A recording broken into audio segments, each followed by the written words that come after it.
Good morning. The little purring fur baby is driving me nuts. Come on, Tora, say hi to your adoring fans. She keeps hopping up on me with pokey paws. There, here we go, guys. Less glare. Tora's being a pest. Ah, good morning. Hop down, please. It is January 18th in the year of our Lord 2022, a chilly Tuesday morning. Let me just placate the cat with treats. Where are you? Well, you keep running around. I can't find you to give you the treats.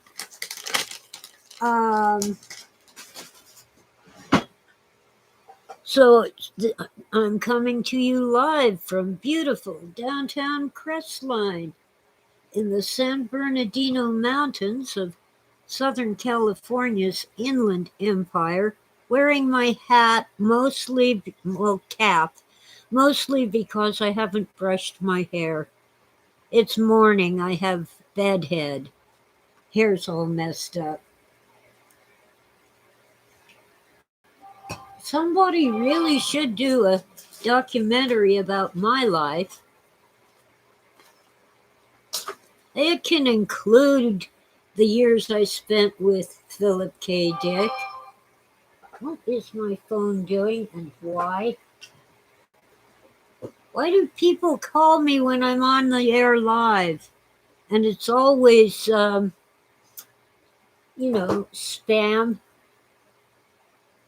They want to talk about my car warranty or free solar panels or... Hello, Oswald. Hello, Howard. Oh, Betty White. Yeah. Oh, I miss her. Who would be the best actress? Well, I don't know. I'm not current on actors and actresses. Hi, Howard. Hi, Oswald. Let's see. My biopic would begin in 1960, August of 1960.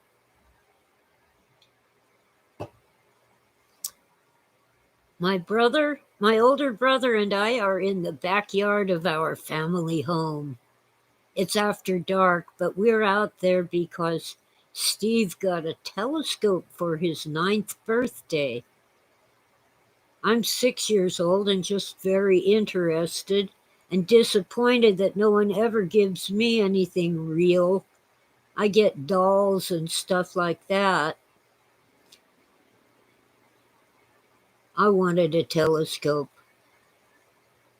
I wanted those plastic models they called the Visible Man, a clear plastic shape of a man with all the internal organs and stuff.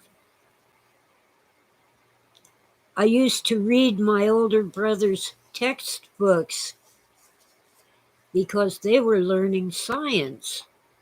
Love science. Well, anyway, we're out in the backyard after dark. Steve is trying to find Saturn with his telescope. It's a good one, too. And then we see this huge glowing red-orange globe coming down from the sky. And Mom, who is in the house, is screaming at us to get inside. So we do. And she scolds us for taking so long to get inside when she told us to. She won't let us talk about the glowing orb or globe. She sends us directly to bed. So that's the opening scene of my biopic. Man, even with the curtains shut, I'm getting glare from the window way back there. And I don't know about you, but my image on my computer screen is all fuzzy and pixely. Yeah, even with this light on, it's still it does kind of dampen the glare from back there if I have the light on. It just makes me look weird. But so, your point is, I'm weird. I deal with it. I don't mind being weird. But I think this light ought to be farther away from me. Problem is, there's so much stuff in my house, I can't move it very far. Morning, Witta.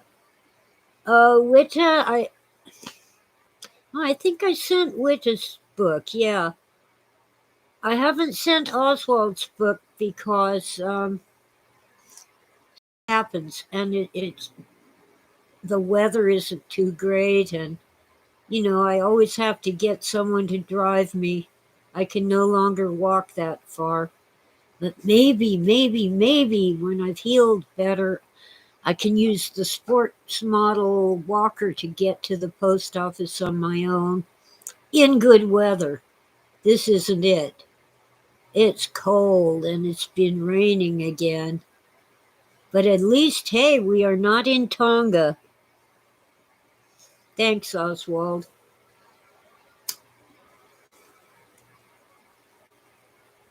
Um, I have to really search to get the latest news about Tonga.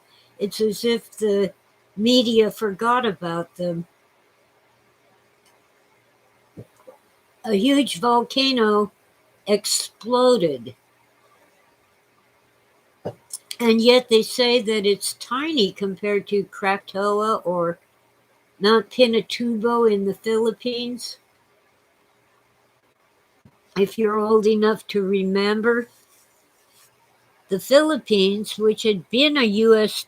territory at least as far back as the Spanish-American War, I believe. Maybe, well, definitely since World War II. I don't like this light. They wanted independence. They did not want to become a state in the United States. They wanted independence. They got it. And they got, what's his name? I had the name a second ago. His wife had hundreds of shoes. The president of the Philippines. The name is gone. Well, anyway, they wanted us to give back the land where we had military bases in the Philippines. Well, Waxy, you got here too late. I did start on my topic, but I got sidetracked by Tonga. Well, anyway, after the volcano buried one of our military bases in the Philippines, we gave it back. And so, Marcos, thank you, Howard. Marcos, the Filipinos were no longer a U.S. territory, and they got Ferdinand Marcos and his wife with the hundreds of shoes. Anyway, we gave back the military base after the volcano buried it. And that was one of the things I told in an interview about a proposed biopic for Philip K. Dick. They asked me, or the interviewer asked me, when do you think we'll leave Iraq? This was during the presidency of George W. Bush. So it was around 2000 or so. It had to be after 9/11, right? But not long after. So when do you think we're going to leave Iraq? I said, when did we leave Berlin? When did we leave Okinawa? We gave back a base in the Philippines after the volcano buried it. We haven't even left Cuba. We don't leave.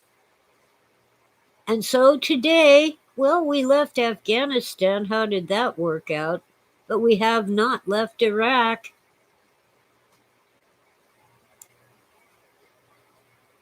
Just within the past week or two, the um, Iranians sent a couple drones with bombs in an attempt to kill American soldiers in Iraq. They failed, but hey, they tried. Hi, Waxy. Wax Web. I call him Froggy, usually. So, anyway, I have discussed that glowing red orb many times, and I thought it was an orangey red, like the crayon color red orange. This was 1960. It was August, and actually, those things were seen all over California, all the way up to the Oregon border and down into Baja California. It's a great opening for a film, don't you think? Especially with Mom screaming her head off. She never would let us talk about it. Oh, it didn't happen. You imagined it. You must have had a nightmare and thought it was real.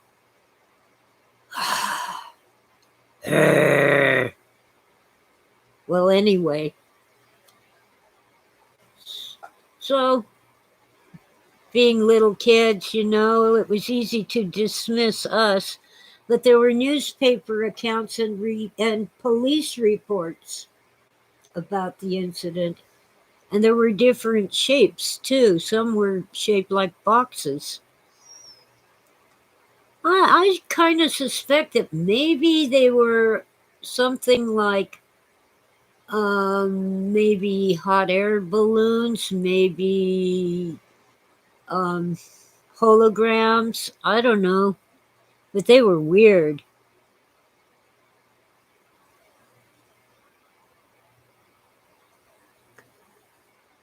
Spiegelmeister.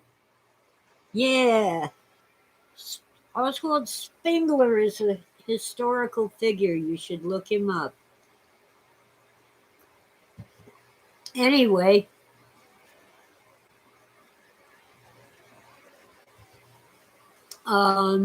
that's the opening for my biopic, a documentary film about my life.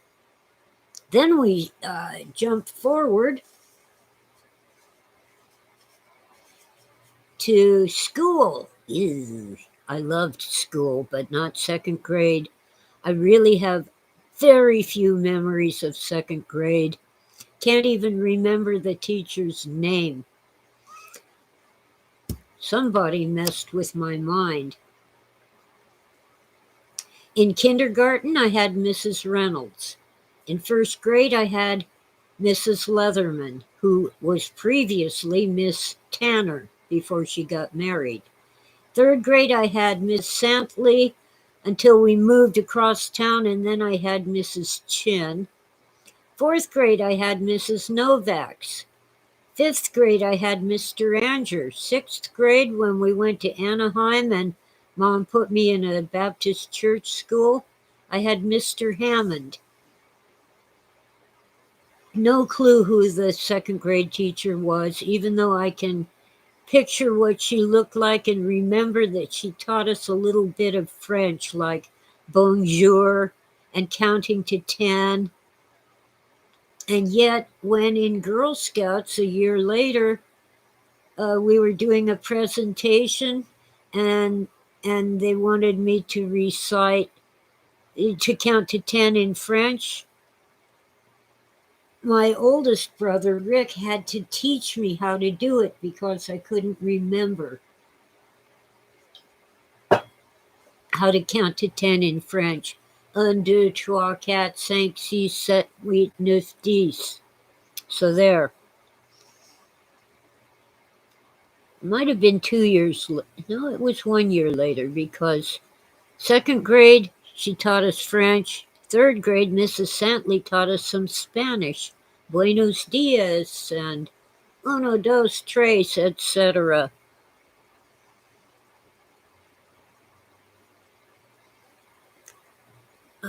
Anyway, so we jumped to second grade. The teacher has us draw pictures. She says, draw a picture of yourself, which we all did.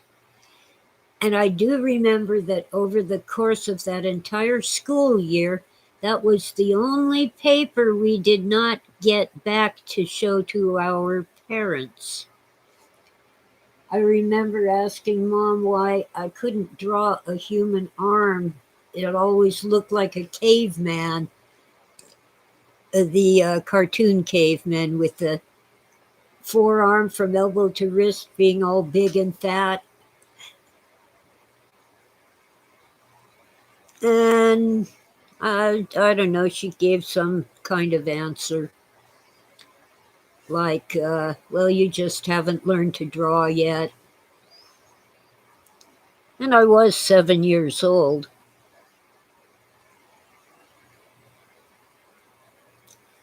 Anyway, shortly after that, and I confirmed decades later, my older brother Steve, also was told to draw a picture of himself.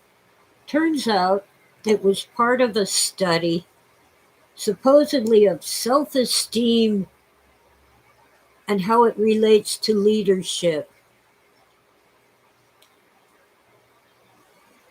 What in the world?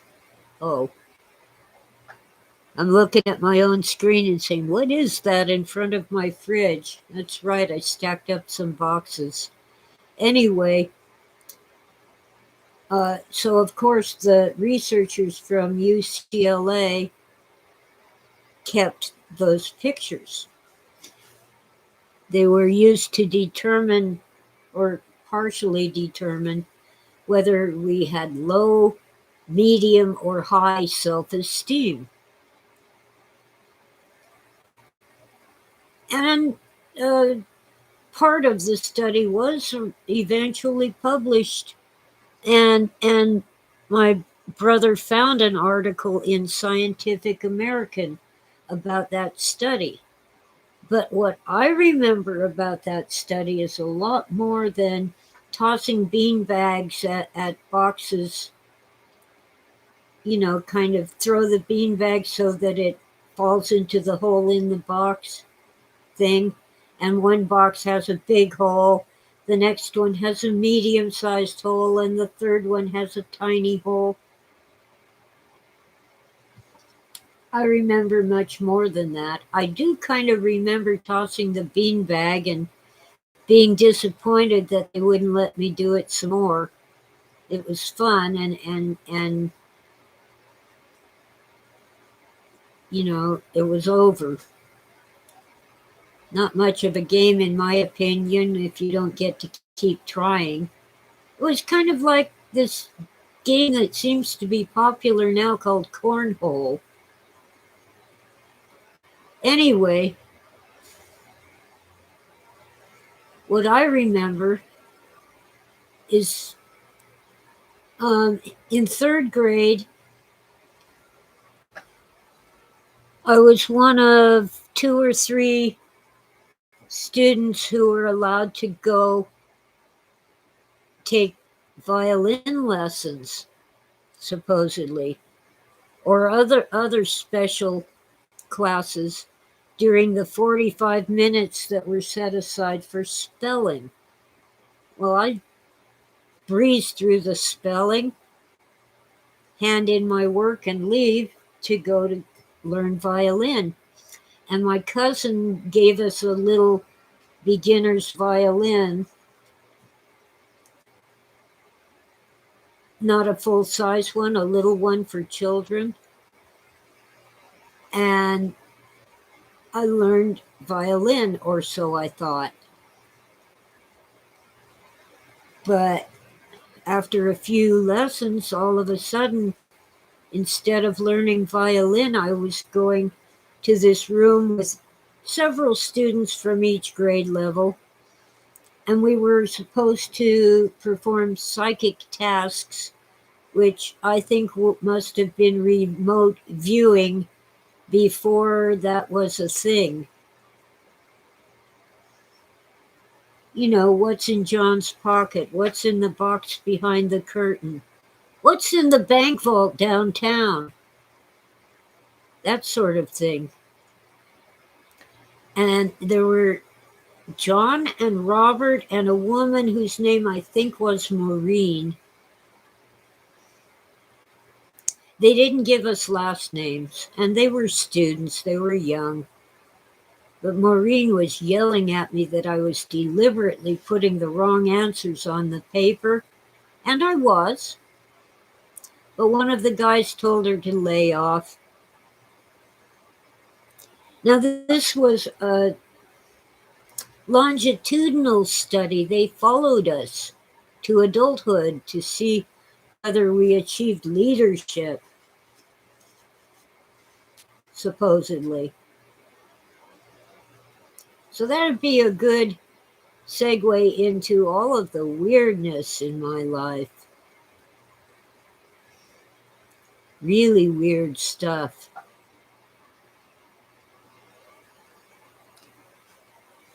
A couple years later, in 5th grade, I joined the school choir, and I recognized the choir master. He had been my original violin teacher.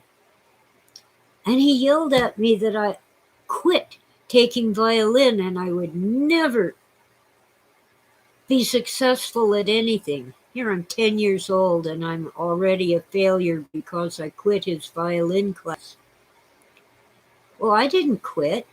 And when we moved across town, I started violin with the new teacher at the new school. But she kept yelling at me because I didn't know anything. I could play. I started to play the D major scale. I kind of remembered that, but in looking at sheet music, I didn't recognize sharps and flats and naturals. I remembered most of the notes.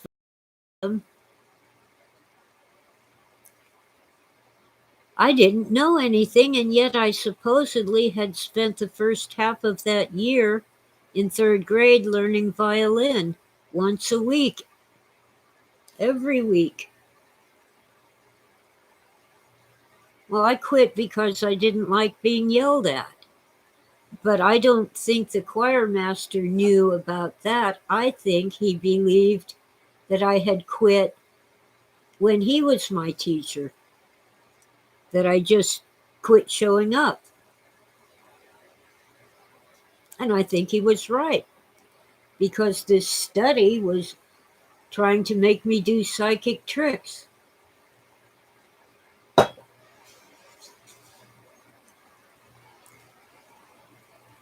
Oh, et sequentia. Hello. Haven't seen you before. Oh, Waxy has no Reese's Pieces for E.T. I think I have some. I just don't know where I put them. Let's see. Nope. By the way, I do have a desktop computer now. I'm just having trouble setting it up. Where did I put my Reese's Pieces? Now I want one. Evil Waxy went and reminded me about them. Oh well, later. I have M&Ms. I can find them. You see, the filmmakers approached M&M's first, and they refused to sponsor the movie E.T., and that's how they ended up with Reese's Pieces. Psst, bad move, M&M's.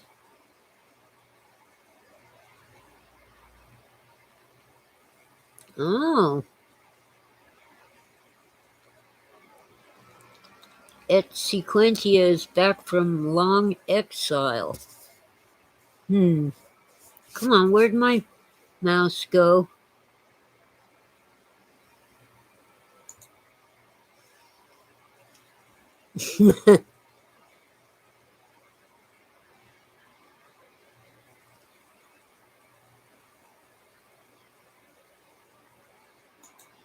Oh, strontium nitrate. Excellent.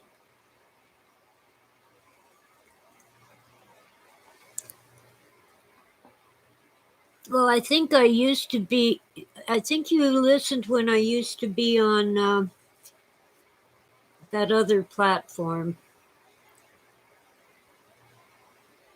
I got tired of their glitches. And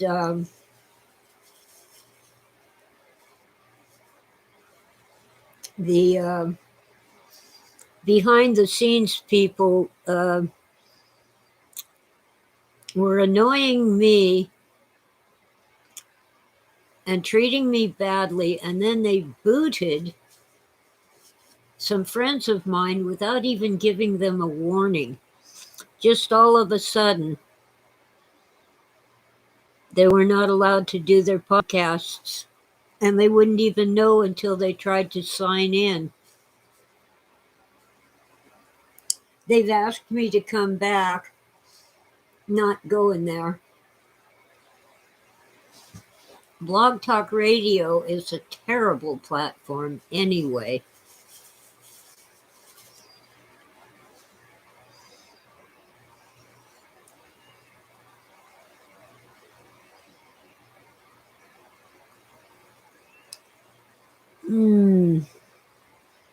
So anyway, my biopic. First the UFO sighting, then the weird scientific research study of school children looking for the link between self-esteem and leadership.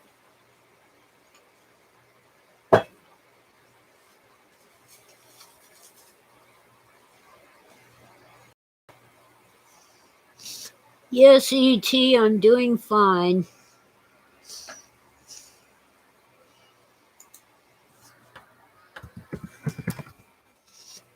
Let's see.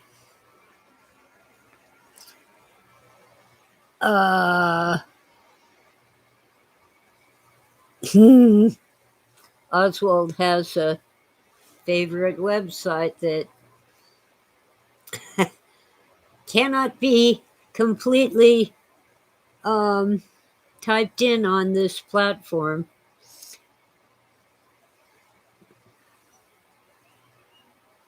Well, anyway, let's see. What do we do after I've been studied and asked to do weird psychic stuff?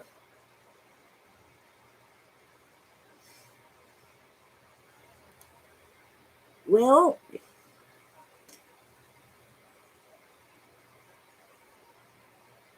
seventh grade, I'm back to public school. Sixth grade, Mom put me in a Baptist school, church school, and they were just, I consider myself a Baptist. That's how I got baptized, Southern Baptist. Anyway, that was the wrong Baptists. They were more like Missouri Synod Lutherans than Baptists. I mean, like, no makeup. Girls who turned 18 could wear pink lipstick, but not red. Red lipstick was evil.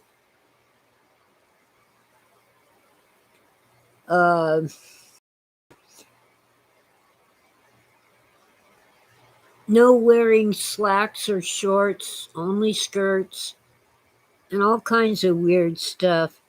Well, I joined the school choir and the Sunday school choir. I gave up half my lunch hour to go to music appreciation. And I got a C in music because I wasn't baptized. I got A's on all the tests in Bible studies and mostly A's in Christian history. But I think I got a B in Bible study, but a C in Christian history because I wasn't baptized.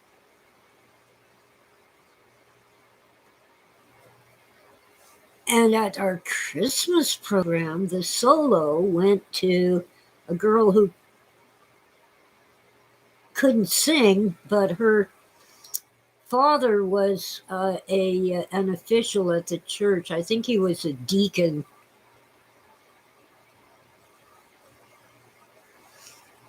Well, I don't bend spoons, Waxy, so I can't be Geller. So anyway,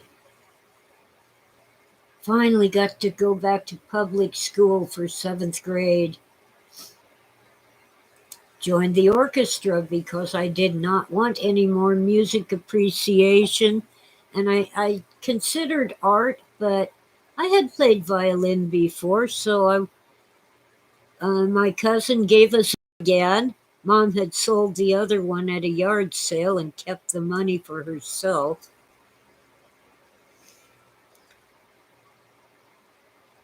And I learned violin from the beginning because this was junior high, first year, freshman. Our orchestra was awesome. In the district finals, we beat every other junior high, and we beat every high school except the one school, Loera, which had our graduates. But Mom had ordered me not to go to the competition because they didn't bus us home. She would have to come get me. Well, I went anyway. And sure enough, I called her for a ride. If I had known where I was, I could have walked home. But I didn't know. Later, looking at maps, I found out I could have walked home. But I called her and said, I need a ride home from Anaheim High. And she said, okay, and hung up. Hours went by. From like 4 o'clock in the afternoon till after 9 at night, I was sitting in the office. The only other person on campus was the night janitor. I was about to ask him to call the police and tell them, I was abandoned, when finally a family friend, really a friend of my oldest brother, Rick, showed up to give me a ride home. So apparently, Rick came by and asked Mom, where's Tess? And she told him, and he sent his friend to come get me. She was just going to leave me there all night.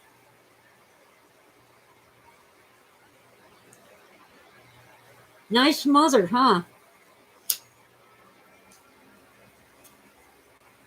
But we won. And when I got home, I said, we won. And she said, shut up and go to bed. She was good at punishing her kids for doing good things.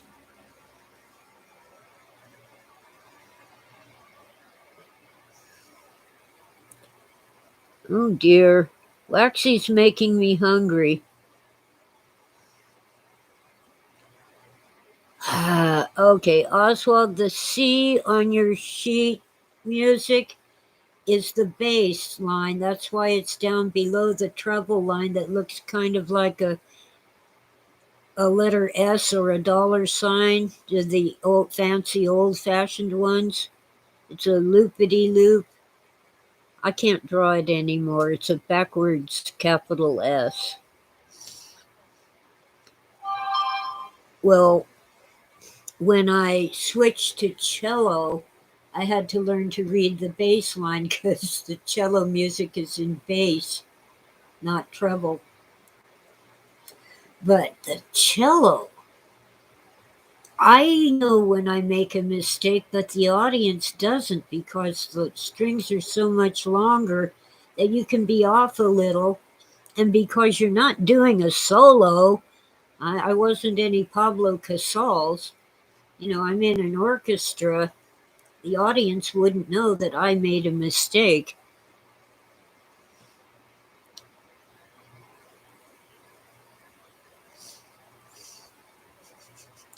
Apparently, there are more Dunkin' Donuts than Starbucks in Vermont.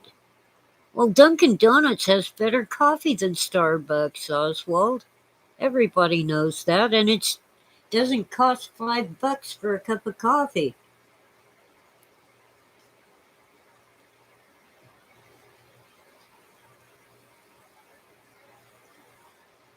Hmm.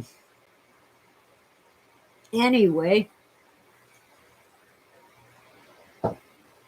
back to my biopic. So we have me really into music. I'm in the school choir in 5th grade, and in the 6th grade, I'm in the school choir and the Sunday school choir and music appreciation. 7th grade, I take up the violin again, and I continue in the 8th grade. I was in the 8th grade when we won that district competition.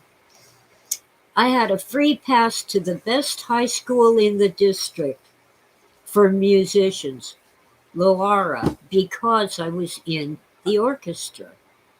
But Mom decided to send me to this little parochial school instead.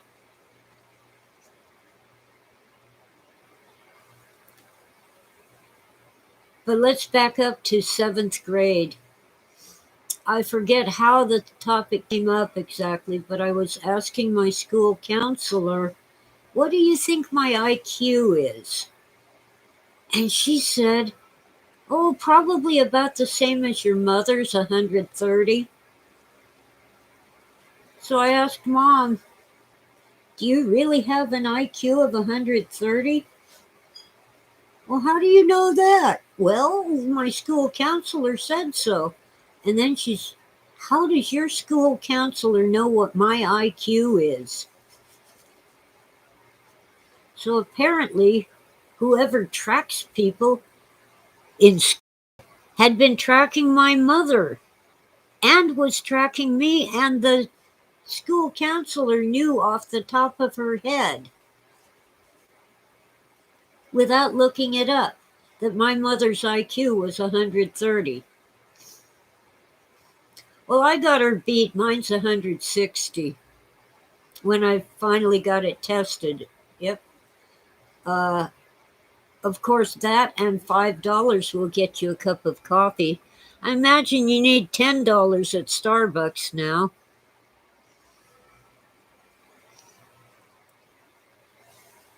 It doesn't mean a whole lot. The exam, the IQ test, I mean, I took it twice, once in high school and then again as an adult. If you have good vocabulary and basic math skills, you can ace that thing.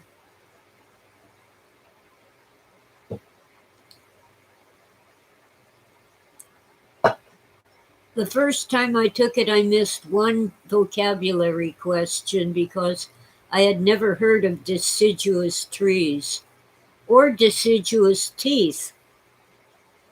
Deciduous is the opposite of an evergreen tree, and in dentistry, your deciduous teeth are your baby teeth that fall out so your permanent teeth can come in. I didn't know that.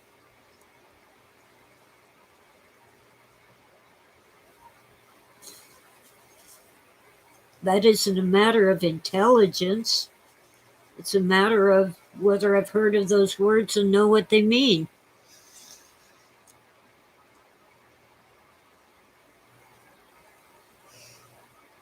Well, I tried not to let on with Phil because his IQ was 120, so I didn't mention my IQ.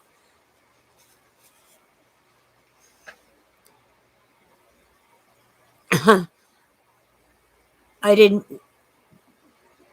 think it would be right to brag. Yeah, I kind of have my own exegesis, and maybe someday I'll write it down. A disingenuous bamboo tree. Oh, it's plastic, eh? Cute, Oswald. But deciduous, I'll type it. Decidu. I'm not sure how to spell it. I think that's right. Deciduous. Oh, you're making me hungry again. I want a donut. It's hard to get a decent donut in this town. Oh, I found, before someone rearranged all my papers, so I'll have to find it again. I have a copy of Ouroboros. I think that's how they spell it. Come on. Come on, you evil computer. There, here we go. It's a manuscript of the worst science fiction story ever written. And it used to be a custom for someone to read it aloud in the green room and in private gatherings at science fiction conventions. And uh, Ouroboros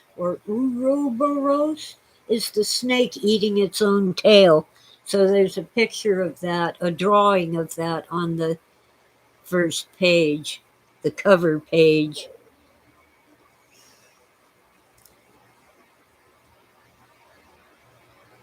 It's so hard to get a decent donut in this town. Once in a while, if you get to 7-Eleven early in the day, they have what is probably, it could be Dunkin' Donuts, it could be Winchell's Donuts. Does Winchell's even exist anymore? But the deli at our local grocery store used to make donuts, but they had a European chef. I think he was German. His donuts were not sweet. He didn't put sugar in the batter.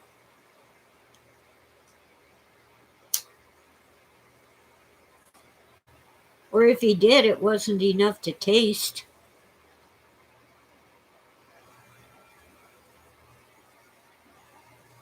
Yeah, all computers are evil. That's just how it is at SEC or ET. Um, I really need to get the desktop going. My hang up at the moment is that my internet connection is rather weak, partly due to weather like clouds, and I have to download things. It all that's showing on the desktop is the trash bin and the evil Microsoft browser. What do they call it? Let me see. It's called Microsoft Edge. Those are the only two icons on the desktop. I can't even find the control panel. But if you click the other mouse button, the one on the right, you get some things. It's just that I have trouble navigating through all those things with the mouse instead of having an icon on my desktop. So I don't think it's set up properly, or maybe that's how Windows 11 is. Yeah, it used to be Internet Explorer, now it's Microsoft Edge. Well, I tried to get my email and it refuses to recognize my password. And I'm sure that I have the right password. It works on my old laptop that I'm using now, and I tried to download the Chrome browser and it just wouldn't. It just sat there going, no, I don't think I'll do this. So it's a very evil computer, but I'll get it going eventually. Yes, Oswald, it's called Microsoft Edge because Bill Gates has reached the edge of the sanity cliff. On the other hand, you know how Apple and Mac used to be so much better than PCs? Well, they still price them as if they were better. But in terms of bang for the buck, from now on, I'm going with PC. Personal computers, even though Bill Gates is evil. The Apple people are evil too. And they charge more money for, near as I can tell, if they change the color of the case on the cell phone, it's a new model and costs a couple $100 more.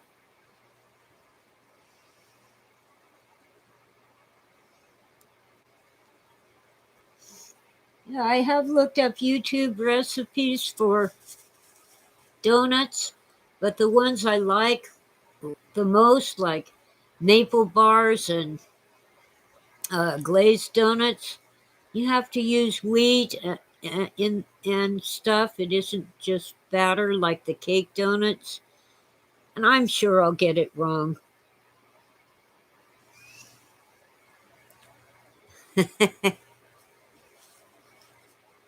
Someone's talking about the virus.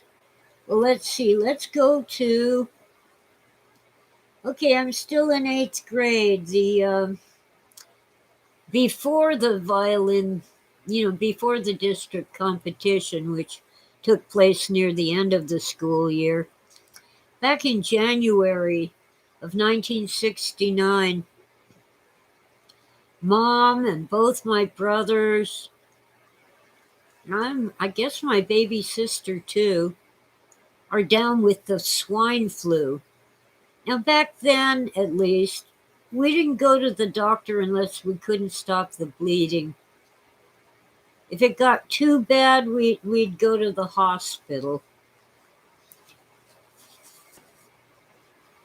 So I'm the only one standing. Well, Dad's standing, but he's at work all day. He has to commute from Anaheim to Los Angeles to work. So, he's gone a good long time. Well, I have a runny nose. On the news, people are dying of the swine flu.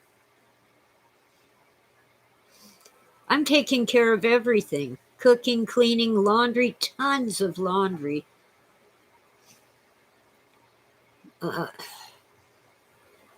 Mom keeps having accidents in the bed, and I have to keep washing her sheets and nightgowns. And I go in to check on her one day, and she's, "You want me to starve to death. You won't feed me." "Well, what do you want?" "Nothing." "You want some soup?" "No." "You want me to starve. You won't feed me." My brothers and my baby sister did wander out to the kitchen once in a while and get something from the fridge. This went on for a week. They all got better, but I never got sick, and I went to school every day to get away from those sick people. That's what you did in 1969. No, my school didn't have a gifted and talented program. But the parochial school where I did 9th grade shut down because the IRS kept demanding more and more money for some error on their taxes.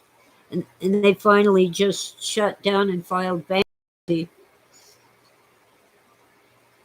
So for 10th grade,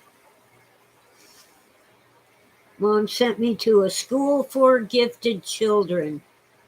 I was on a scholarship, apparently a full scholarship.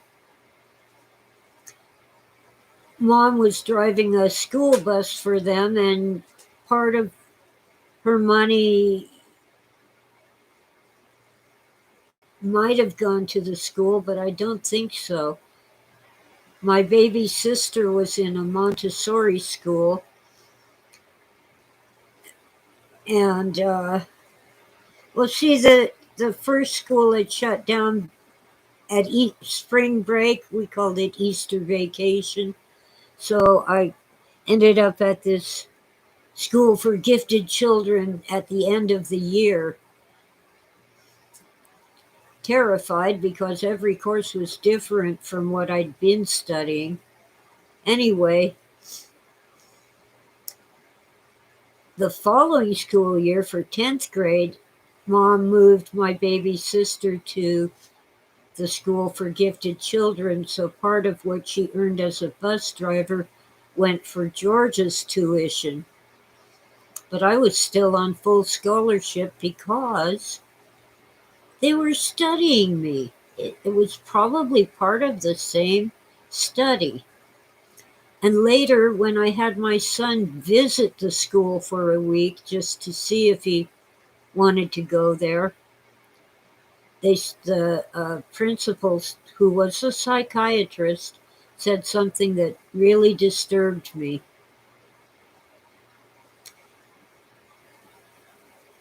She wondered about my son's DNA.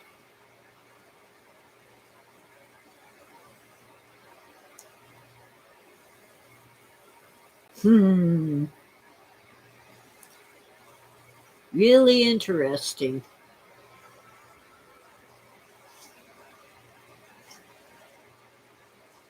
Anyway, they were studying all of us, but most of my classmates were the children of rich people who could afford the tuition. Now, supposedly your IQ had to be at least 130, but they would make allowances for other factors in your life.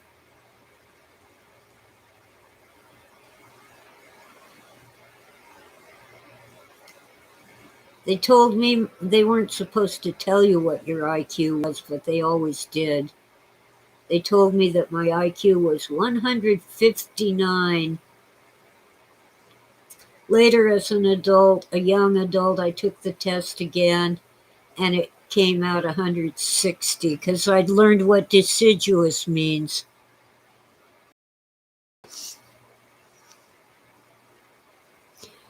I've heard bad things about Waldorf schools.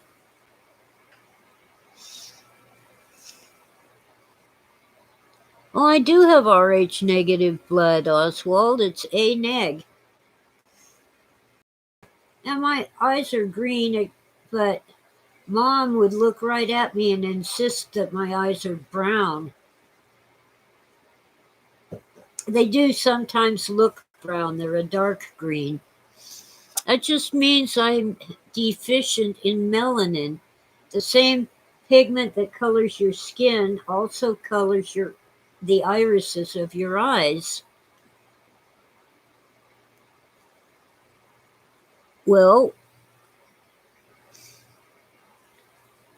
um, I was a redhead. I had auburn hair when I was young. Never thought of myself as a redhead. Now, my baby sister was strawberry blonde. Now she's dyed red.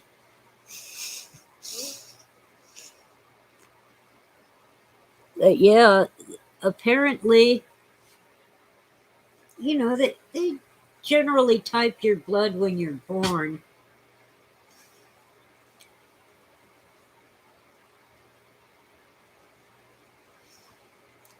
So somebody knew had Rh negative blood.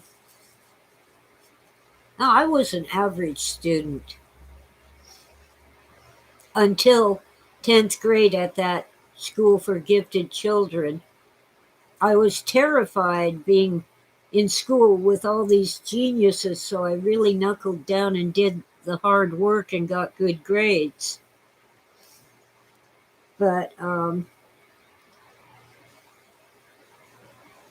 for most of my public school education, I was simply bored to death. I remember first grade kids trying to sound out cat, hat, mat, and I'm sitting there going, cat, hat, mat, what's the problem? I had forced Mom, I just pestered her half to death when I was 4 years old to teach me how to read because she didn't always have time. She rarely had time to read to me. And Dad used to read the Sunday paper to me, the funnies. I liked the colors. And he'd read the comic strips to me on Sundays. We got the Sunday paper. I think it was the Herald Examiner. Apparently, the Los Angeles Times was evil then and it's evil now. Anyway, the Herald Examiner is gone now.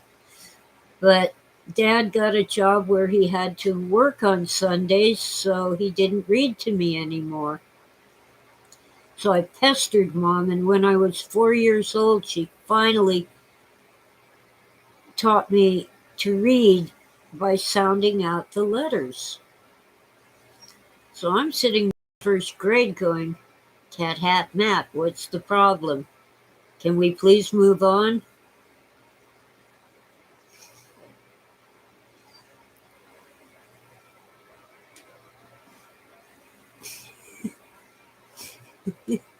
Oh well.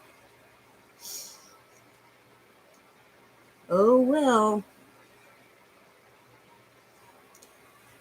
Let's see. So after the school for gifted children, I was hoping I could finally go back to public school.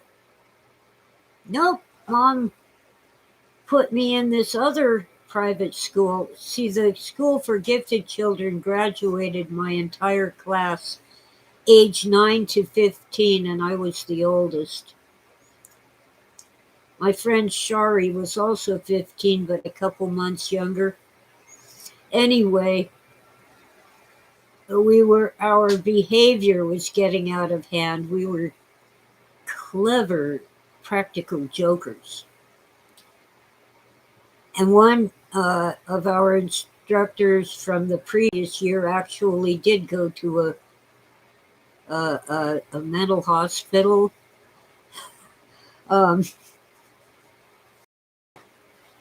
But we dearly loved our teachers. At least I did. Especially Mr. Pollard, and we teased him mercilessly, but we loved him. Anyway, so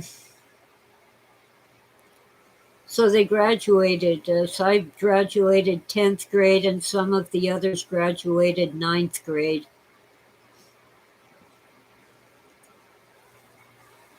But it was quite an experience. They gave us a list of classes, and we chose which ones we wanted to attend. And we could change our minds. So I kind of got tired of music and started taking art for a couple weeks, and then I went back to music. But I switched from violin to cello.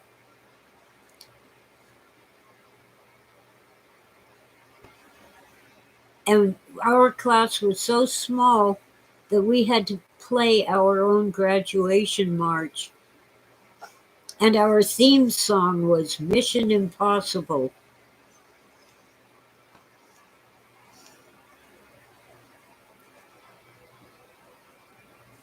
There are people who keep popping in and posting scripts. Witta? Well, we have at least one ranch here, Oswald. If you see something questionable in chat, you have the power to delete it. You can even boot a member. I'm going to, I'm going to remove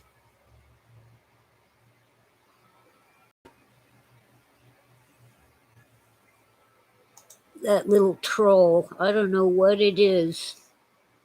See, without a wrench, you can't actually post a link. So what you're seeing is not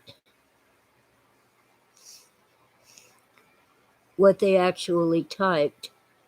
Okay, I deleted the message. Let's put user in timeout, I guess.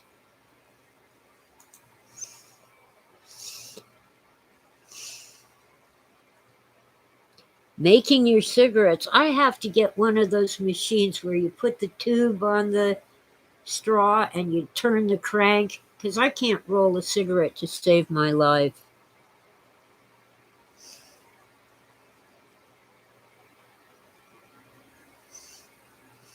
Yeah, at SEC or ET, Namak was trying to post a link that would, or a script, something that would run a program or take you to a website, and it didn't look kosher.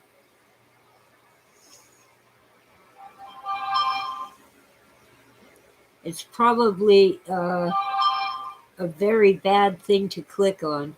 But fortunately, since Namak does not have a wrench, it can't be done.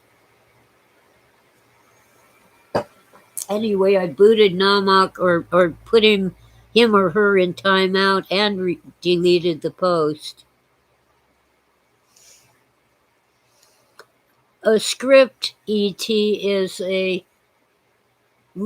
link that will run a program, whether it's to take you to a website or to just run some kind of malware on your computer.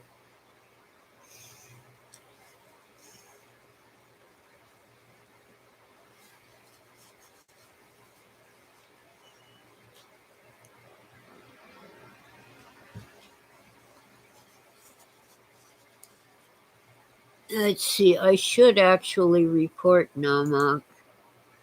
Let me see.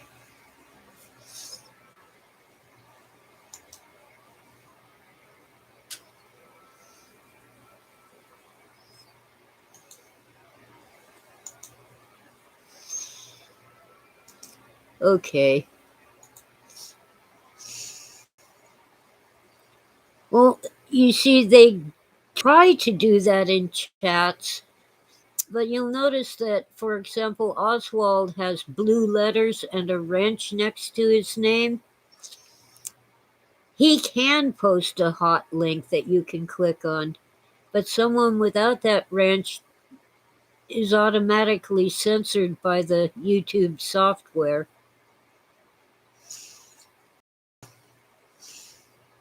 You would have to highlight it and paste it, and I do not recommend you do that. It's almost certainly something bad.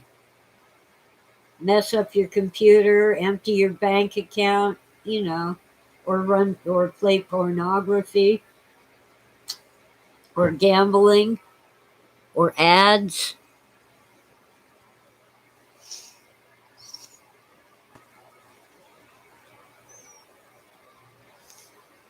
Where are my other wrenches? I have other wrenches and they aren't here today. We have very few people who have not won free books.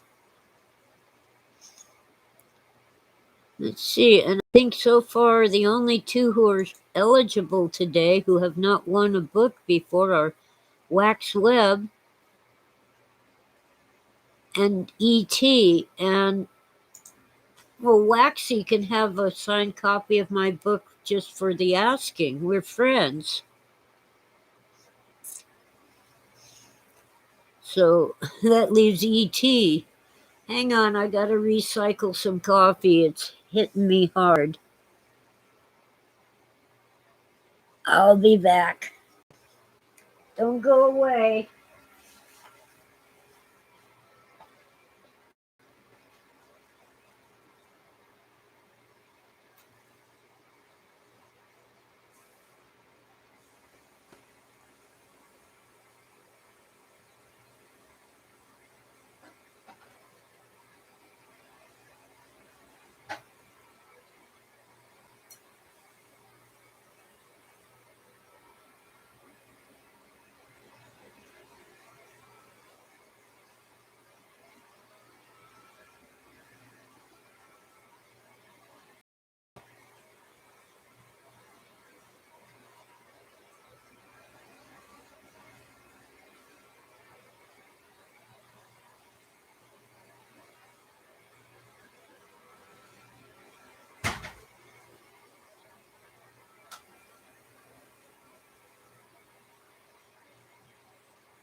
Oh, dum de dum. I'm almost back. Okay, so my water's empty. Well, let me just get a little further before I run off for some water. Mom puts me in this little tiny school. It has, I think, fewer than 20 students total. And it turns out that this school is for kids who got kicked out of continuation school. You know, you get kicked out of your high school, they put you in continuation school so you can get your high school diploma. So if you manage to get kicked out of continuation school, boy, of course, some of the students at continuation school, because they had missed a lot of school due to illness or injury, but most of them were juvenile delinquents. And Mom puts me in that school. I loved it. It was awesome.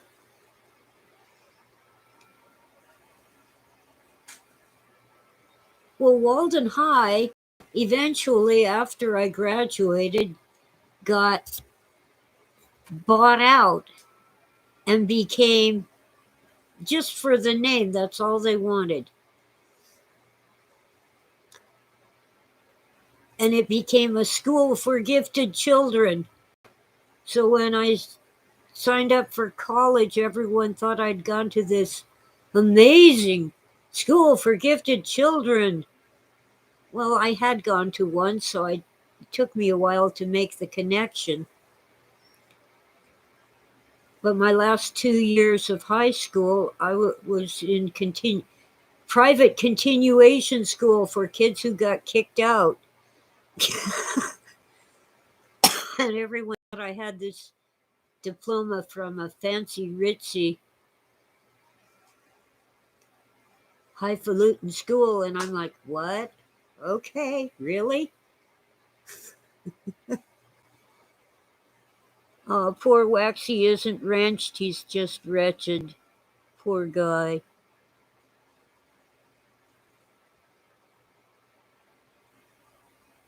Yes, E.T., you're not a Spielberg character, but Waxy did bring up the Reese's Pieces. Let me fill my water, and then we'll get to where I met Philip K. Dick.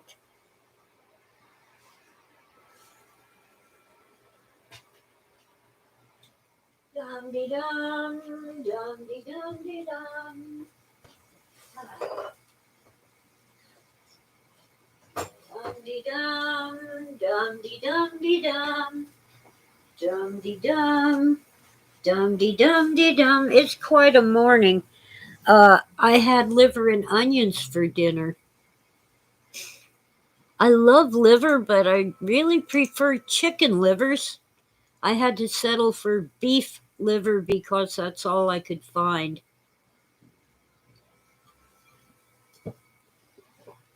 The onions are not required, but they're tasty. Well, Waxy, I don't think I want a clown posting links.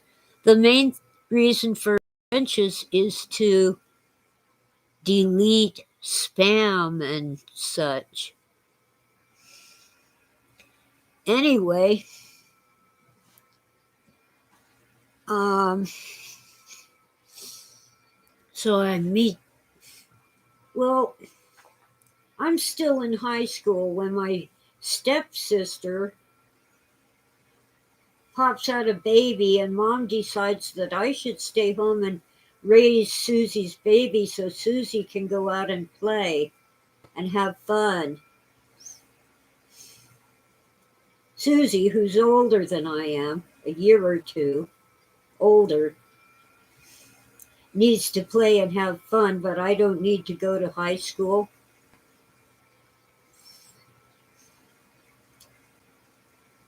Everyone in the neighborhood thought that was my baby, and I was still a virgin. I was so insulted.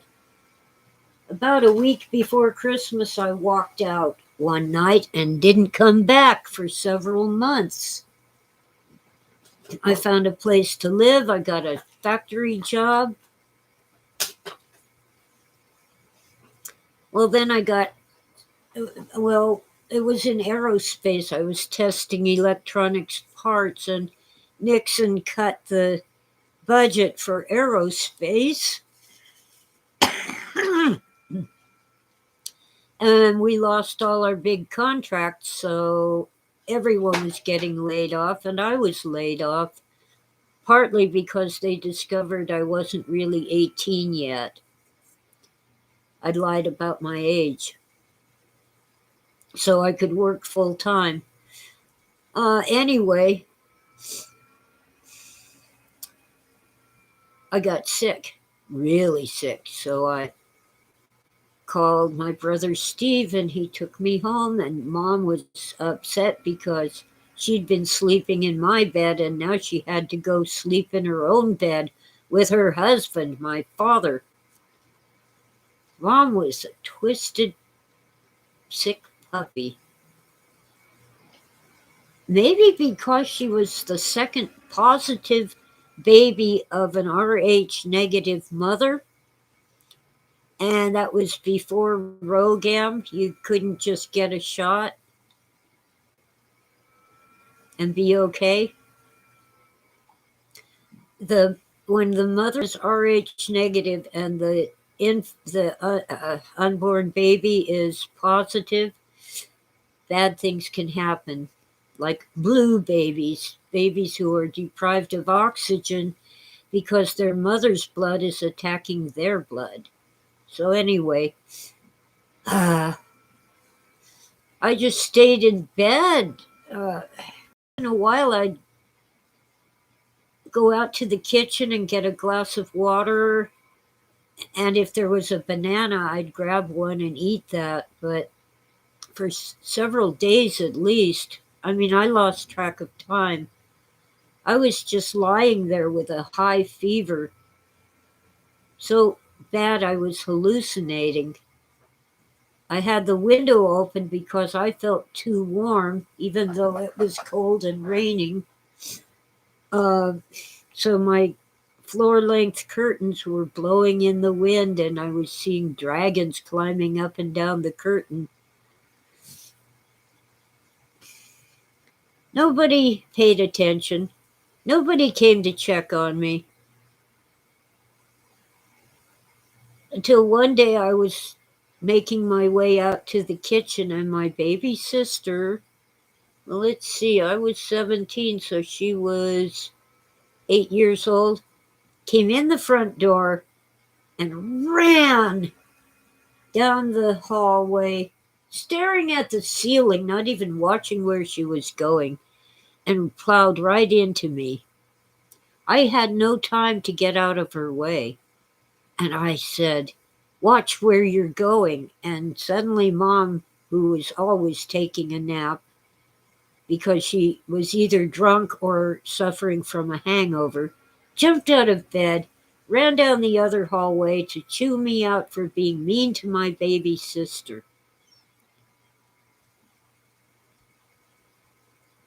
So I told her I was sick. I was basically a nurse for crazy people.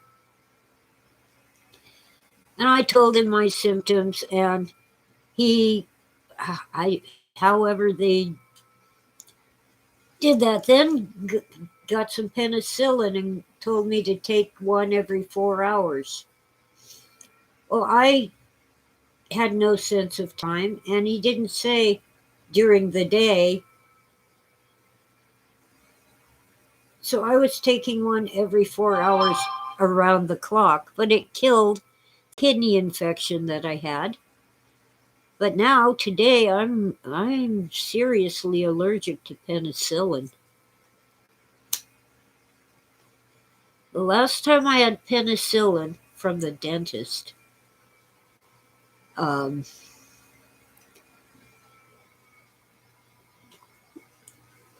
I started going into anaphylactic shock. I knew the signs. So, and I had Benadryl on hand, so I took 2 Benadryl. Ordinarily, you take one for a cold or an allergy. I took 2 of them and then passed out on the bed. At least I managed to land on the bed. I mean, I didn't go get the pills. I had a glass of water by the bed. I had the Benadryl by the bed. Otherwise, I don't know what I would have done. But yeah, the Benadryl saved my life. I was really going into shock big time. So anyway, I get to meet Philip K. Dick. Fit, you know, I turn 18 in June, and in July, Mom's friend and fellow bus driver Ginger is inviting Mom to some party, and Mom doesn't want to go. I think at that point Ginger was either a server or a bartender at a bar. So anyway, um, I'm just bored out of my mind. It's a Saturday morning. It's hotter than Hades. So I just casually said, I'll go. And Mom, who really never liked spending time with me anyway, said, yeah, Tess'll go. Come get her. I didn't drive. Mom wasn't going to drive. So Ginger came and got me. I got to meet this science fiction writer named Philip K. Dick.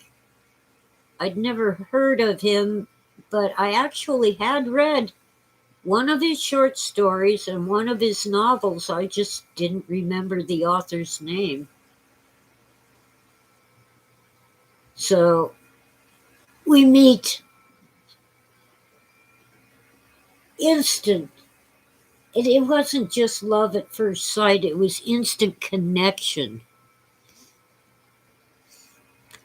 I mean, I never went home after I met him. I went home with Phil. And a couple months went by and he got his possessions shipped to him. He'd had them stored up in Northern California, and we were down south in Fullerton. And I'm going through the books. You wrote Rug? Wow! That was his one story that I had actually read. It's about a dog who believes that the garbage men who pick up the trash are aliens who are stealing valuable things from his humans. I love that story. It shows such compassion for the dog who's human understand what the dog is thinking and why he keeps howling at the garbage men. And I had read The Unteleported Man only because it was the only book to read in the family mountain cabin where I spent a week or 3 days or whatever it was. And I wanted to read something, so I read this ace double that my cousin had left there. One side was The Unteleported Man, which I thought was pretty good. The other side was The Dream. Oh, I used to know the title, The Dream Something. I was not impressed with it. I read the whole thing, but it wasn't very good. Well, hello, Darius. You showed up, eh? We're in an hour and 20 now. I'm talking about my life and how it would make a great movie. So, after we've been living together for a month, Phil asks me, are you on birth control? I'm like, now you ask? No, I'm not.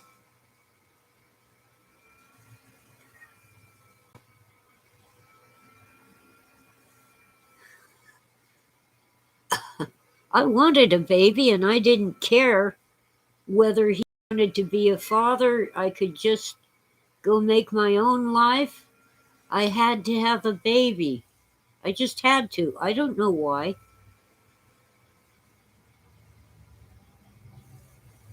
He wanted a son. He wanted a child, especially a son. So it worked out.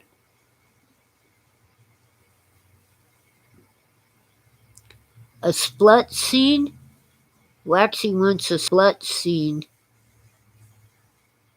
Well, anyway, Phil was already weaving conspiracy theories, and he finally contacted the FBI about the horrible harassment he had experienced before he went to Canada. This was before he remembered what happened in Canada, but he had been seriously harassed, spied on, and so forth before I ever met him. Birth control is okay in my book as long as you're preventing pregnancy, not doing something about it afterward. I don't understand people who can't keep it zipped. So, anyway,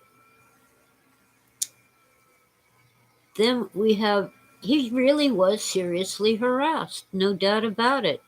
The sheriff told him to leave town before he ended up dead. We don't want your kind in our county, etc.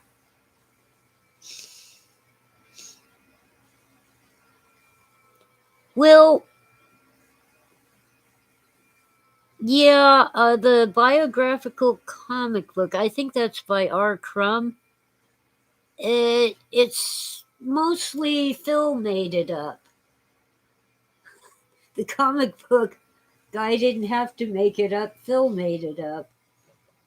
He exaggerated, embellished, and made stuff up because he was plotting his next novel, Valis. And if people wanted to believe that that's what really happened, that was okay with him. Okay by me.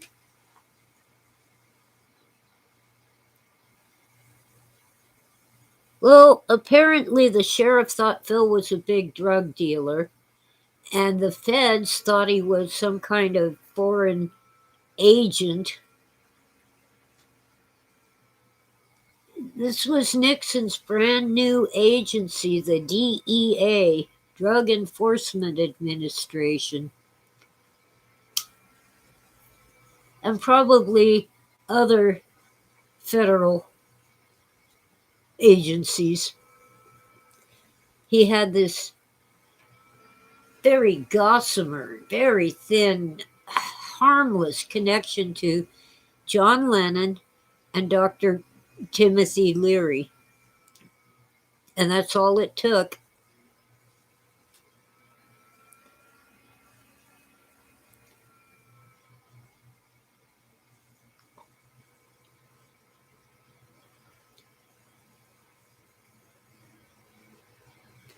It's a different one, Waxy. It's still probably made up.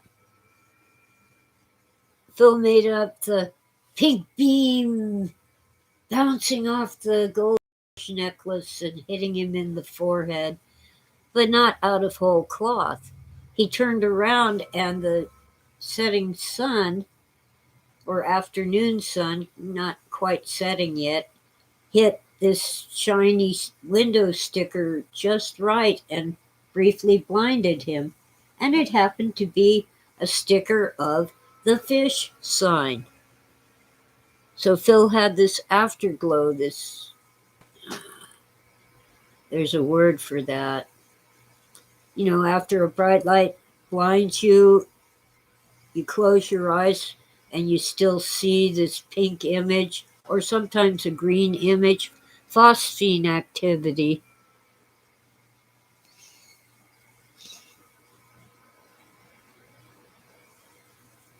Oh, Waxy wants to link it. Well, not today.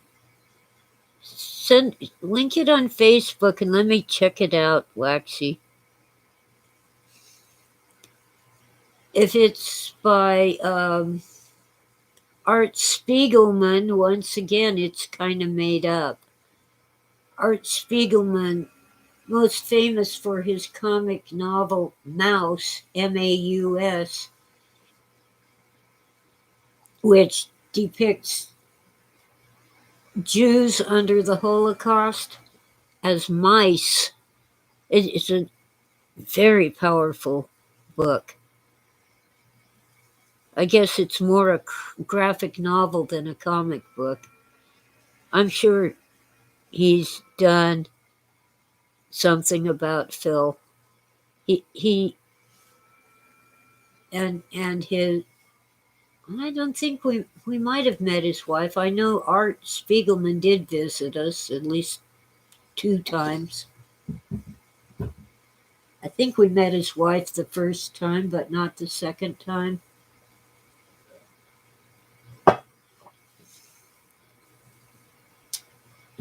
Anyway,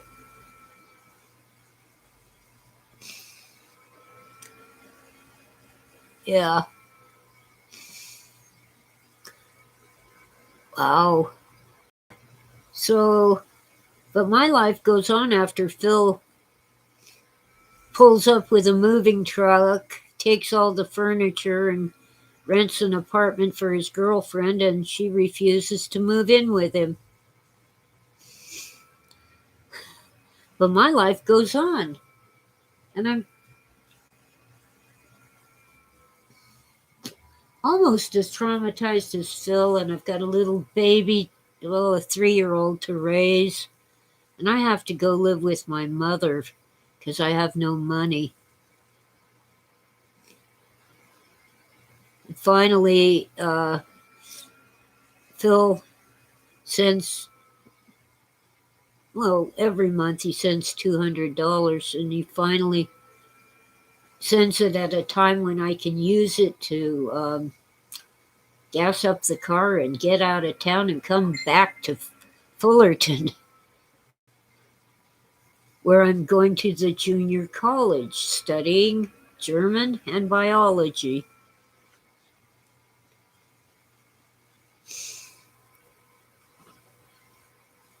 I think that's enough for one session. It's just, there's so much that could be done with a film about my life, and it includes Phil. And I think it should end with me digging into his exegesis and discovering that, oh, John Lennon did call Phil on the phone. Timothy Leary did too. They were in that hotel room in Canada doing the Bed In for Peace with John Lennon and Yoko Ono. And they had a whole bunch of visitors helping them to sing Give Peace a Chance. They were against the Vietnam War. And at that meeting, I discovered, oh, yeah, they did have Phil's phone number because the journalist Paul Williams, who later wrote that huge article for Rolling Stone magazine, was a friend of Phil's and had his phone number. So, of course, he called Phil on the phone from that Bed In for Peace. And Dr. Leary and John Lennon were big fans of Phil's science fiction.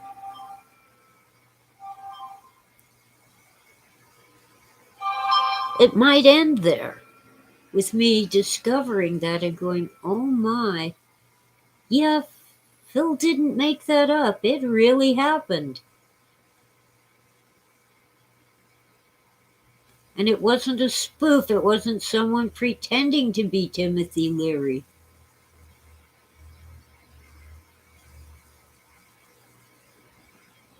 It was the real deal. But it was innocent. They just wanted to tell Phil that they were big fans of his science fiction. And yet, within months, that just it got all kinds of federal law enforcement on Phil's back.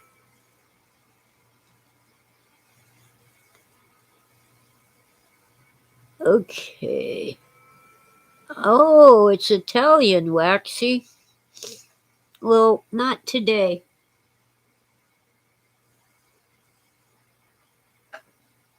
I can't. I got to give away a book, and as I said, Waxy could have a book for the asking, but I guess he can compete for a free signed copy of my book. And E.T. is eligible, and I think Darius is. He hasn't won before. Let me grab a book. Evil. Evil back.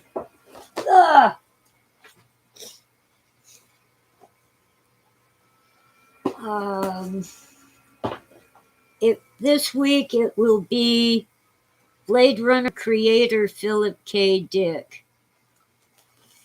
It's basically a review of both movies with a long section about Phil's novel and how Do Androids Dream of Electric Sheep is about slavery. Yeah, you can win a free book signed by the author. If you're in the continental United States, the postage is cheap.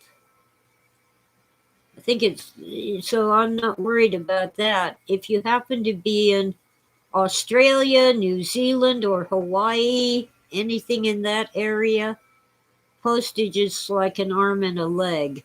Or go pawn your firstborn. I try to do at least one book every week. This week it's Blade Runner creator Philip K. Dick. Off the back cover, Blade Runner 2049 shows us a world devastated by war and threatened by a power-mad creator of artificial humans. This sequel to the 1982 film Blade Runner suffered from a misguided marketing campaign and contradictions in the plot lines, but it succeeds in showing us the stark beauty of scarred landscapes and deteriorating city streets. Humans live alongside replicants, and they buy virtual friends to combat loneliness. Behind the slick facade of brightly lit animated billboards, many people live in poverty in the future city of Los Angeles, which reflects the state of things today. The story began with a novel by an obscure science fiction author who lived in poverty for most of his life. His dark vision of the future became widely known after Ridley Scott's Blade Runner was released in 1982. Who's calling me? Potential spam figures. Okay.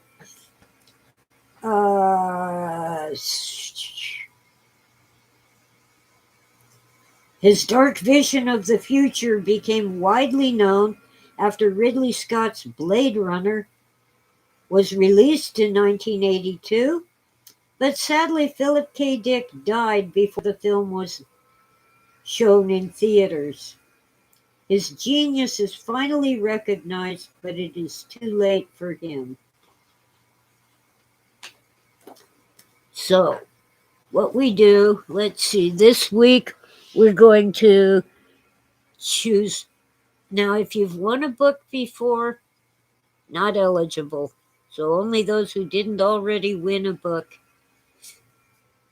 Now, if you happen to live in Australia, New Zealand, Hawaii, any of the South Pacific Islands, I would appreciate help with the postage, but you don't have to pay anything. I will cover it. And I've got to mention, even though HB Henning Binderup isn't here today, he sent me a donation just out of goodness. You know, it was a small donation, but it helps with the postage. And Jan Miller, who also is not here, contributed toward the cost of postage to Australia. It's really nice of them. Well, the sequel to Blade Runner would have done better if it had not been marketed as the sequel to Blade Runner. It's an art film. I liked it, but it was marketed as action and adventure. And there is some of that, a lot of violence. But it's an art film, and I like it. But there are things about it that I don't like. Anyway, I will pick a number between 10 and 20. And if you want to win a free book, try to guess what that number is.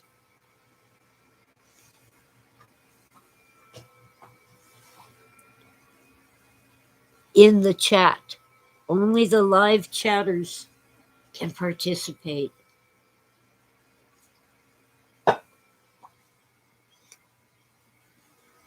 Darius says 13. Anybody else? Doggerland is here, 16. Doggerland. Oh, you're in Europe. The postage isn't that bad to Europe. I just have to fill out a customs form. No biggie. Et Sequentia says 17. I didn't know Doggerland was here. Well, I should let on that E.T. nailed it. Et Sequentia.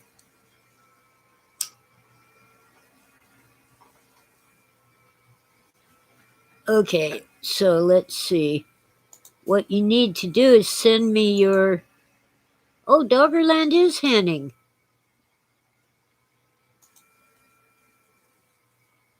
Cool. You just didn't like being called HB. Well, let's see. E.T. wins. What the... All right, I need light on my keyboard. Okay, E.T. wins. What you need to do is send an email. I'm deliberately not making this a link because YouTube messes up links. I think they do it on purpose. So there are no spaces. I'm just putting them in fuzz. So you can see it's kittiescats777 at gmail.com. Oh, here's another one. I need more wrenches. Let's see. Remove. And hold still a minute. Put in timeout.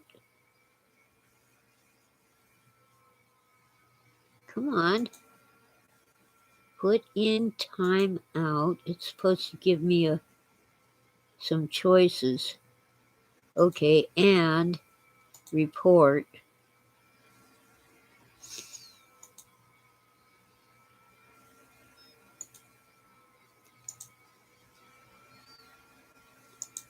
Okay.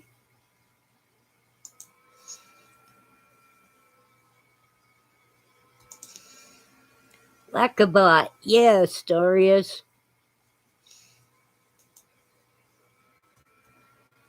Okay. And Sequentia is actually a new member. So email me your mailing address and we'll get a book out to you. I also need to mail a book to Oswald. I haven't done that yet. We've had miserable weather. I'd be happier if it snowed. This freezing rain. Oh, man, I have a good jacket, but it gets soaked anyway. It's more a coat than a jacket. It comes down to my knees. I'll keep giving away books until everybody gets one. So if you didn't win this time, you have hope for the future.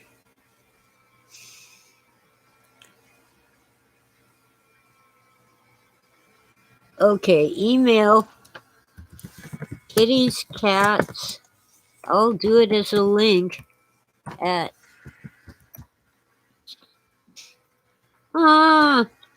it's all one word, kitties, cats 777 at gmail.com.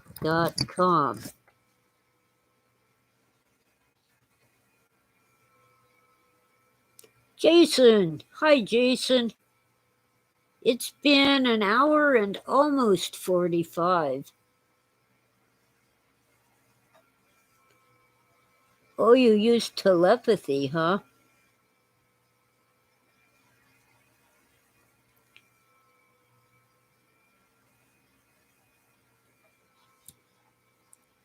See, I have several email addresses, and I've set this one aside for both giving away free books and receiving PayPal.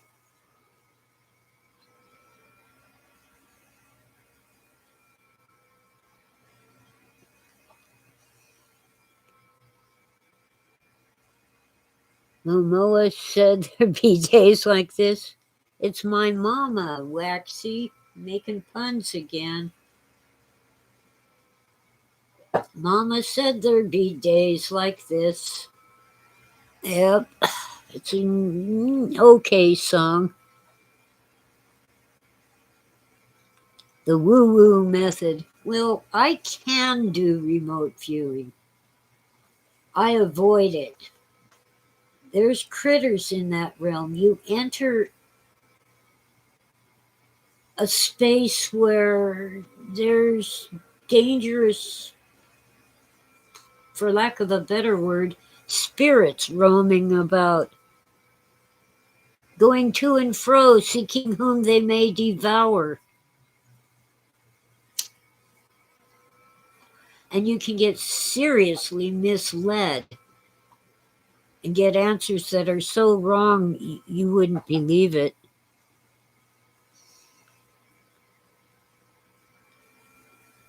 Wax Webb, a man of culture. Yes, and quite the punster.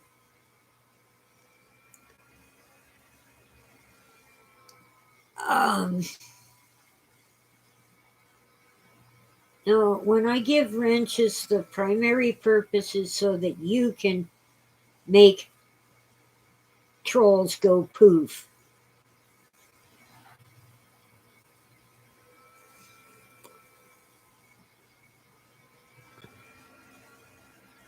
But I'm on top of it today. Wax Webb is really quite the artist.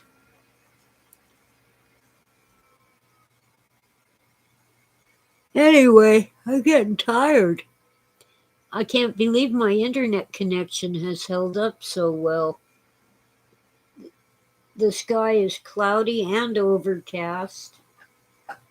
My little internet thingy is running low on battery.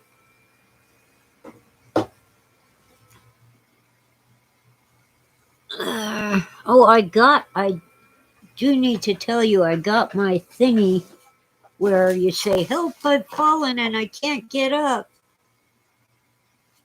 I have to plug it in and charge it and set it up, but I got it. The instructions are like bare bones. What's this? I think this is a flashlight. Doesn't work.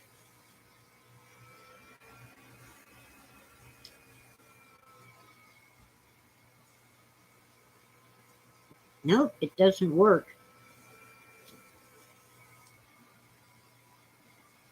Okay. Their instructions don't even mention this little gadget, but it looks like a flashlight, but it doesn't work, so what's the point? Here we go. I was pressing the wrong button. All right, it's a flashlight. But I have to plug this in and charge it and test it. Warning, this device and its charging cable contain strong magnets. If you have a pacemaker, defibrillator, or other health device susceptible to magnetic fields, check with your physician prior to using this device. Well, I think I'll keep it away from my computers and my phone. They don't respond well to magnets. You see, when I fell and broke my leg,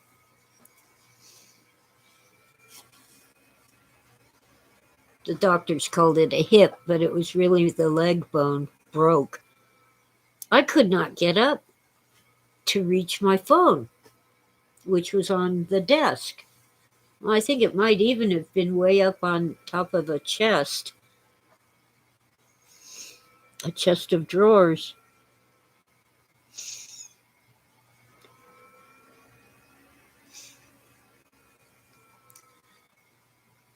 But I remembered that I still had a pair of crutches from a previous injury, like 10 years before. And they were in the broom closet. So I wiggled on my belly, opened the door, got those crutches, and got up and got my phone. And then I smoked a cigarette and drank my coffee, and then I called 911. Made sure I had a pack of cigarettes in my purse, along with my ID. Hi, Jan. I'm getting ready to wind this down, coming up on 2 hours pretty soon. So anyway, I made sure I had my purse with my cigarettes, my lighter, my ID, my money, etc. Because one time, during an evacuation for a forest fire, I had forgotten to take my purse. Fortunately, I had my ID and credit cards in my pocket at the time, but all my cash, cigarettes, and so forth were left behind. Fortunately, my house did not burn down, and nobody stole anything except toilet paper, which I figured they were entitled to since they fed my cats. And they left one roll for me. So anyway, now I don't go anywhere without, a 10-ton purse that has everything I might need if I never get home again. So now I have the "help, I've fallen and I can't get up" gadget. So after I sign off today, I'll be charging it and setting it up.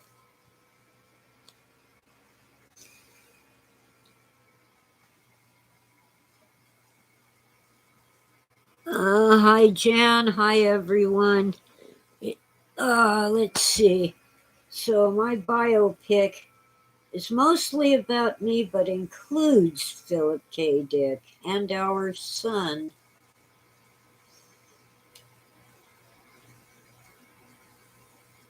According to numerology and astrology, both, Phil and I were soulmates, but also,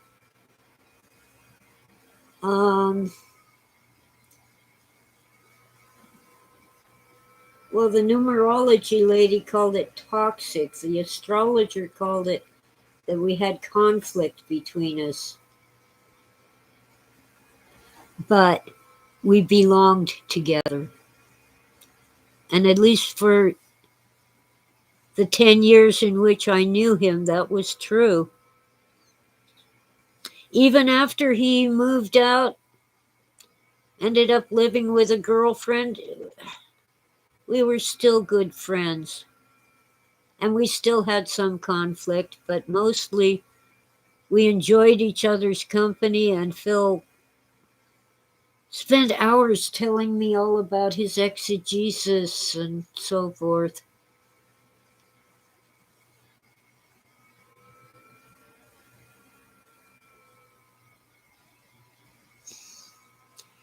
Ah, yes, kindred spirits. His middle name was Kindred.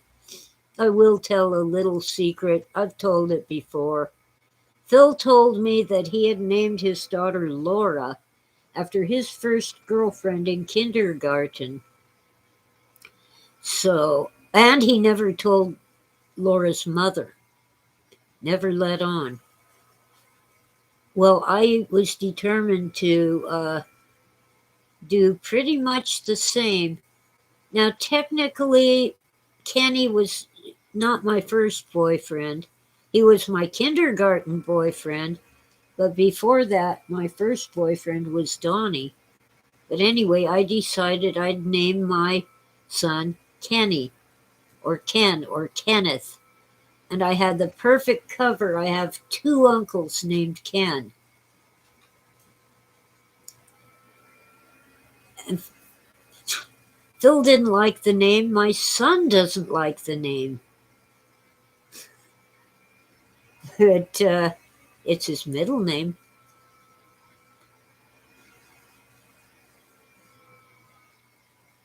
After my boyfriend in kindergarten.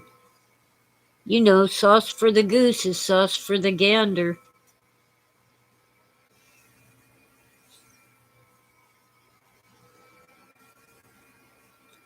Oh, Depeche Mode. I don't really know what Depeche Mode sounds like. I only just yesterday, for the first time in my life, heard actually a cover of an Oingo Boingo song. My life is not so much sheltered as imprisoned, but I enjoy being a hermit. Anyway,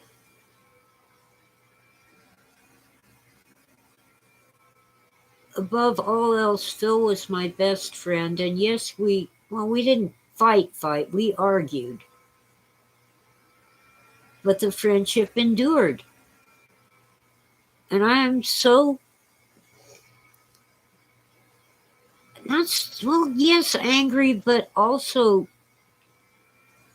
let down by those who come up with these wild, imaginative stories of things I supposedly did. K.W. Jeter actually testified in court that I had threatened Phil with a gun. I didn't own a gun. I never had owned a gun. It was Laura's mother, Ann, who threatened Phil with a gun, and she ended up in a mental hospital because of that. Not for threatening Phil, but because she also threatened a county sheriff. She's lucky the guy didn't shoot her. She pointed a gun at him. But it was a small town, and the sheriff's deputy knew her.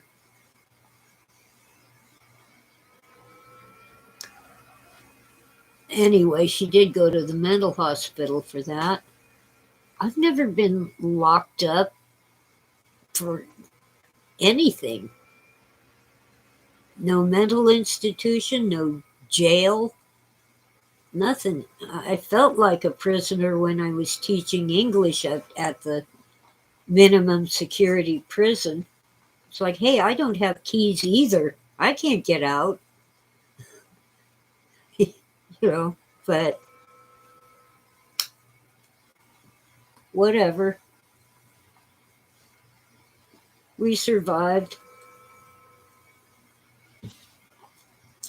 but we did have some really loud arguments.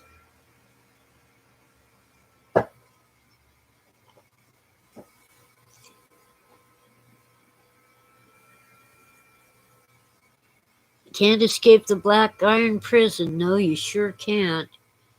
And yeah, it's a metaphor, but in some cases it's real. I still want more news about Tonga and that volcano, so maybe it isn't going to change the global climate, but it sure is messing up the local area. And yeah, the tsunami did hit California, but it was not very high.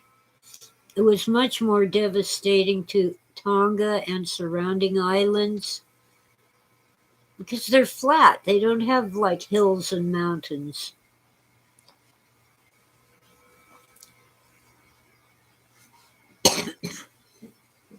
But the last time that I know of that California got hit by a tidal wave, well, it might have been 64 in the Alaska earthquake. But I don't really remember that. I think it only hit like Washington State and Alaska. But 1960, there was was it an earthquake or a volcano? And the breakers coming into the shore. Of course, Mom heard there was a tsunami coming. We called it a tidal wave back then. So, of course, Mom took her kids to the beach to see it. Don't try to tell me she wasn't trying to kill us. At least unconsciously. So my brother Steve and I are watching these breakers come in, and they're 6 feet high. And we're little kids. It was March of the same year that we saw that UFO in August. We're just standing there watching it, and we actually got hypnotized by the rhythm of those waves coming in, those breakers.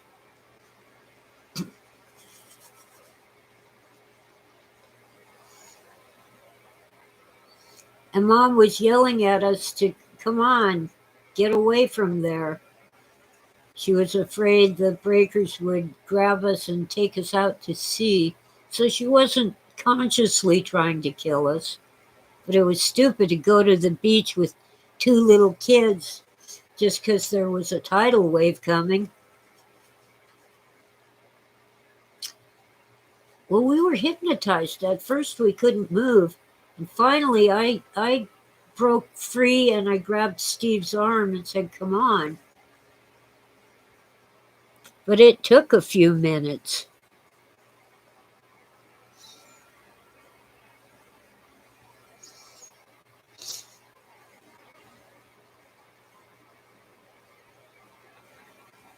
We aren't Philistines. They're better than us. We're lazy bumps on a log. Well, not us here specifically, not my chat room of wonderful people, but the general population, especially the silver spoon elites, just want to sit back and let someone else do the work. But not you guys. You understand. If you want a job done, if you want it done at all, never mind done right, you got to do it yourself. Although I do occasionally call a plumber or an electrician. There are some things I can't do safely. You guys are just awesome. And ET, email me your mailing info and I will send you a book signed by the author. Okay? And I'll catch you guys all next week, if not sooner. Sometimes I record a short clip during the week, record it on my phone and upload it. But I'm concerned about Tonga.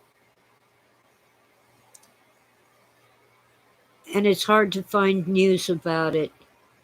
But that volcano left ash everywhere and flooded the islands, and it's scary and sad.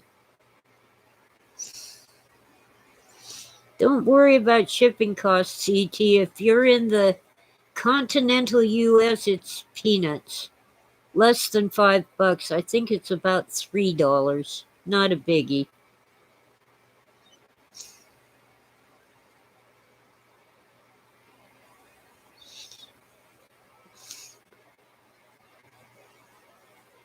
Oh, Jan is gonna...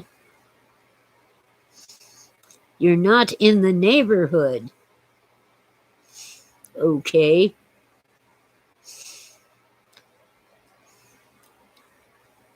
You don't have to pay shipping. It's very nice of you if you do.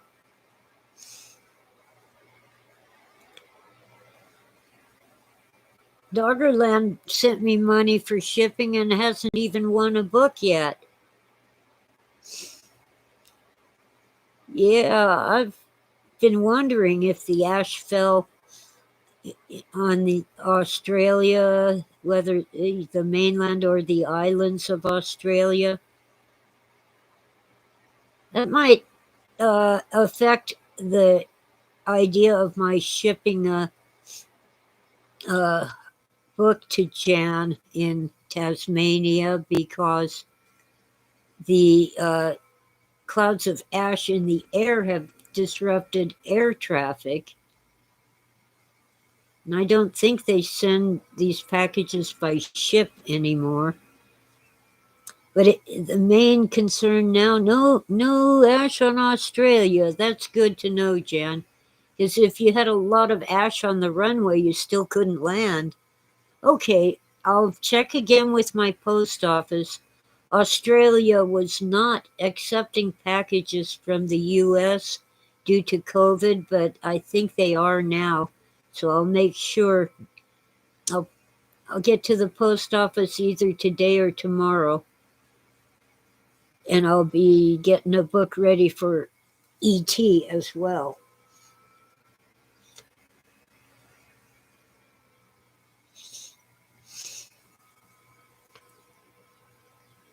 Waxy lives in the land up over. Yeah, no one ever calls it that.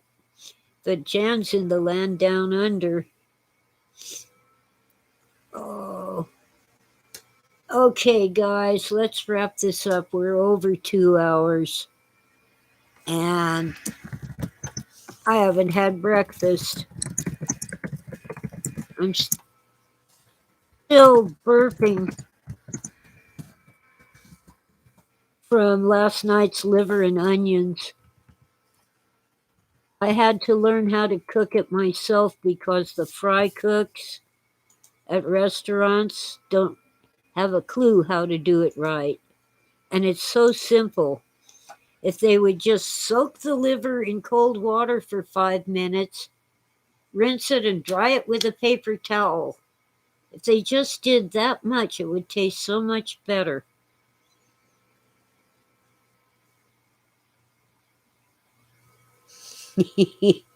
Okay, guys.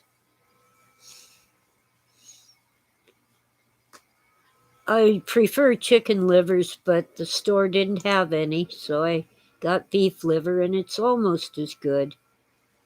Not as tender and a little bitter, but hey, it's good. See you all next week, if not sooner. Bye.